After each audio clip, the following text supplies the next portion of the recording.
Il n'y a pas de mots lorsque vous sortez de l'épicerie du quartier avec un 2 litres de lait en pack carton dans un sac plastique, et que des sacs plastiques, vous auriez dû en mettre 2, de telle sorte qu'à peine la porte passée, vous sentez le poids du pack déformant le sac, étirant la mince poignée de plastique de plus en plus, et vous savez que c'est juste une question de temps avant que la lanière casse ou que le fond soudainement s'éventre et lâche au sol ce qu'il y a dedans. Il n'y a pas de mot simple et inéluctablement précis pour cette vague sensation de quelque chose qui s'éloigne de vous et excède sa capacité de déformation élastique. Ce qui est déplorable, parce que c'est ce mot que j'utiliserais pour décrire, là, au bord de la rue, parlant à un copain et prenant progressivement conscience qu'il n'est pas vraiment un copain et juste une relation, jusqu'à ce moment de le revoir, quand je sais que nous partageons un peu de peine à la reconnaissance muette qu'on est au bout de nos excuses.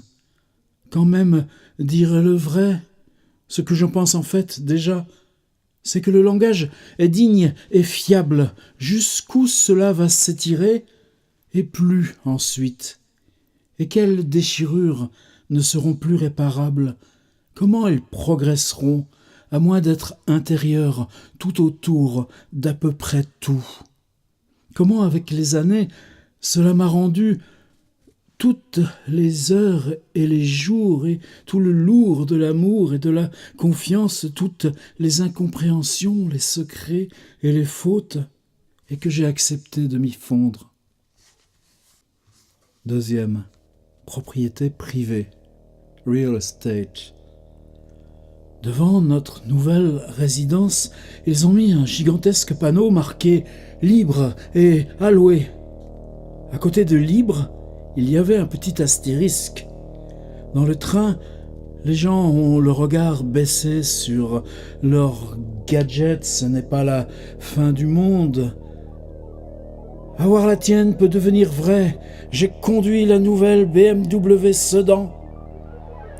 Je n'ai pas peur de ma liberté. Je porte le nouveau cachemire d'Eileen Fisher. Il y a cette eau de Cologne pour hommes chez Calvin Klein qu'ils appellent « justice pour tous ».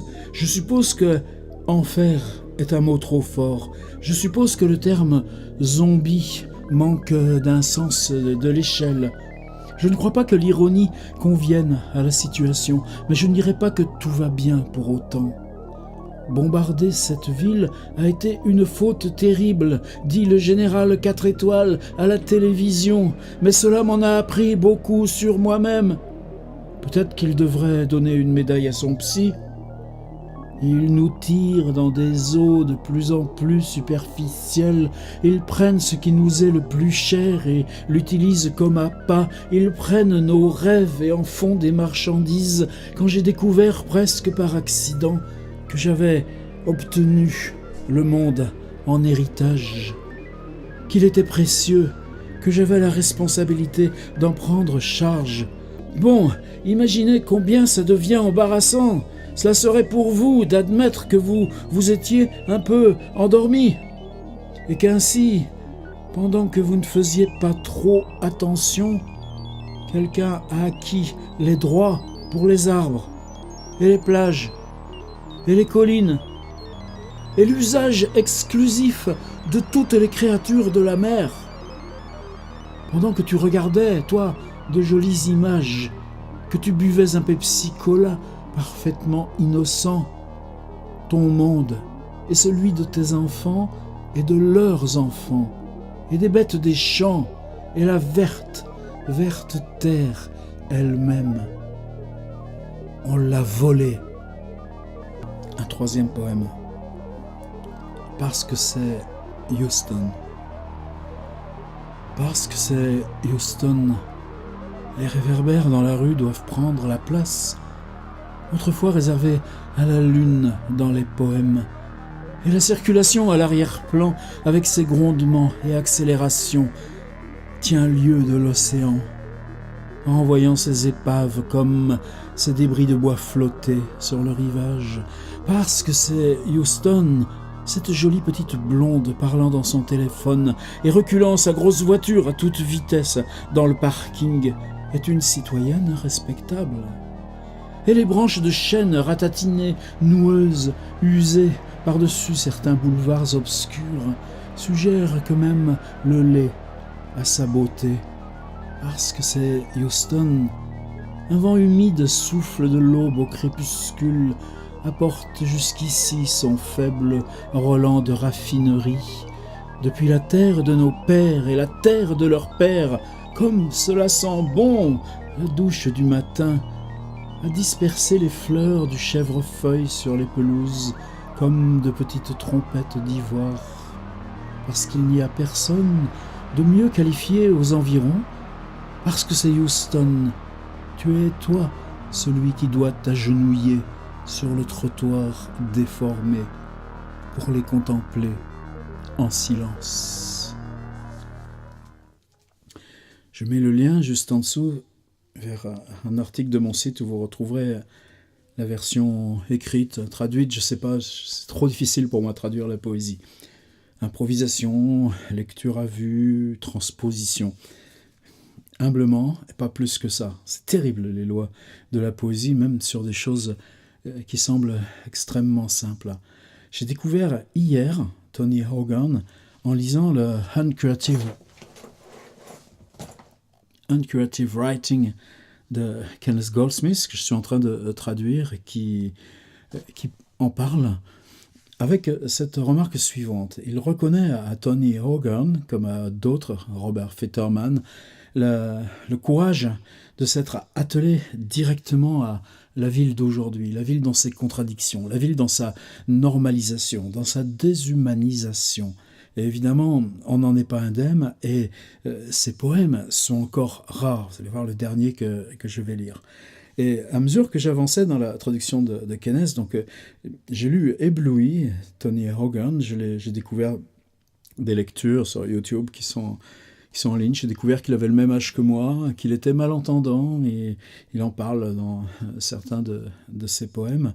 Et en même temps, je découvrais que Kenneth, donc dans ce livre où il essaye de débrouiller en quoi le langage hors de l'expression peut aller plus loin, être plus radical que le travail de l'expression dans le poème. Et donc, Tony Hogan devenait, chez Kenneth Goldsmith, un exemple négatif.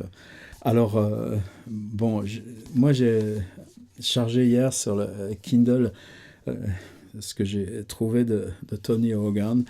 Et oui, pour moi, c'est un auteur important. Voici ce poème très complexe, très ambigu, très paradoxal, que Kenneth Goldsmith donc inclut dans Uncreative Writing, avec cette ambiguïté de Kenneth d'aller montrer d'un côté en quoi la poésie d'aujourd'hui, même avec ces images simples, avec des mots comme ça, tout à fait proches, des mots collectés, entendus, des objets, des signes de la réalité la plus ordinaire, peut se constituer en force politique contre cet ordinaire.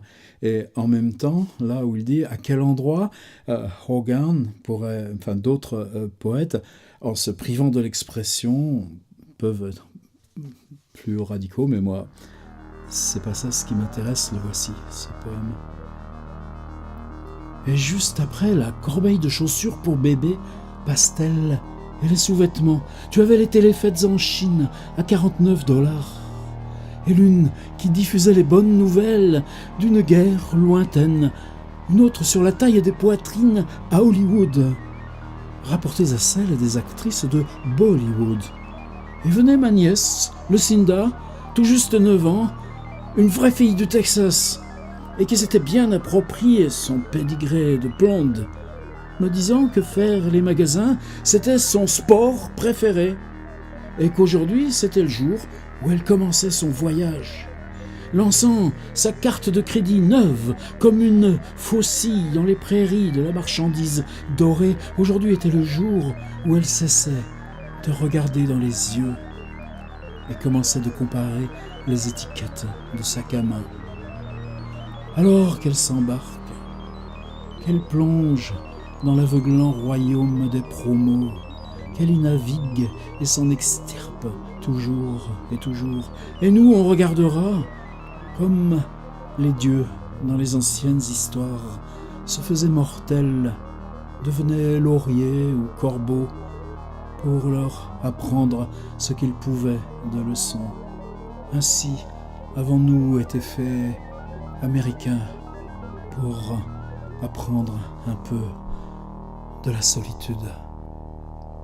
Tony Hogan. 4 poèmes. Apparemment, c'est la première fois que ce poète d'envergure, très connu aux USA, reçu dans visiting professor dans nombreuses universités, etc., n'a jamais été traduit en France. Sauf par Guillaume Saint-Gall, une fois. Allez voir sa chaîne. Allez juste dans les petits trucs à côté. Grand merci.